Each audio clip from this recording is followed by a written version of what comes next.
Chapter 4. A surprisingly helpful cynic. Flora ran from her room. She ran down the stairs. As she ran, she thought, "For a cynic, I am surprisingly helpful person." She went out the back door. Her mother called to her. She said, "Where are you going, Flora Belle?" Flora didn't answer her. She never answered her mother when she called her Flora Belle. Sometimes she didn't answer her mother when she called her Flora either.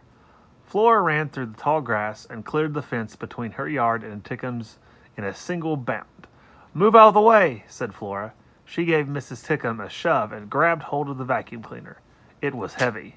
She picked it up and shook it. Nothing happened.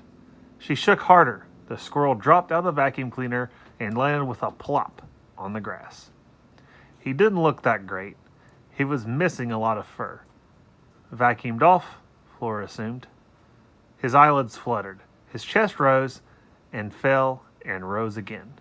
And then it stopped moving altogether. Flora knelt. She put a finger on the squirrel's chest.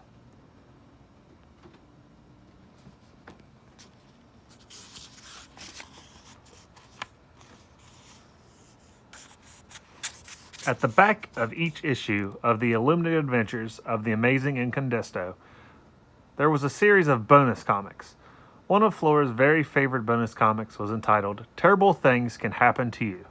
As a cynic, Flora found it wise to be prepared. Who knew what horrible, unpredictable thing would happen next?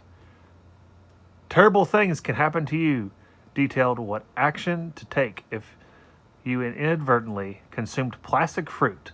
This happened more often than you would suppose. Some plastic fruit was extremely realistic looking. How to perform the Heimlich maneuver on your elderly Aunt Edith if she choked on a stringy piece of steak at an all-you-can-eat buffet. What to do if you are wearing a striped shirt and a swarm of locusts descended. Run. Locusts eat stripes. And of course, how to administer everyone's favorite life-saving technique, CPR. Terrible Things Can Happen to You did not, however, detail exactly how someone was supposed to give CPR to a squirrel. "I'll figure it out," said Flora. "What will you figure out?" said Mrs. Tickham. Flora didn't answer. Instead, she bent down and put her mouth on the squirrel's mouth. It tasted funny. If she were forced to describe it, she would say that it tasted exactly like squirrel, fuzzy, damp, and slightly nutty. "Have you lost your mind?" said Mrs. Tickham. Flora ignored her. She breathed into the squirrel's mouth.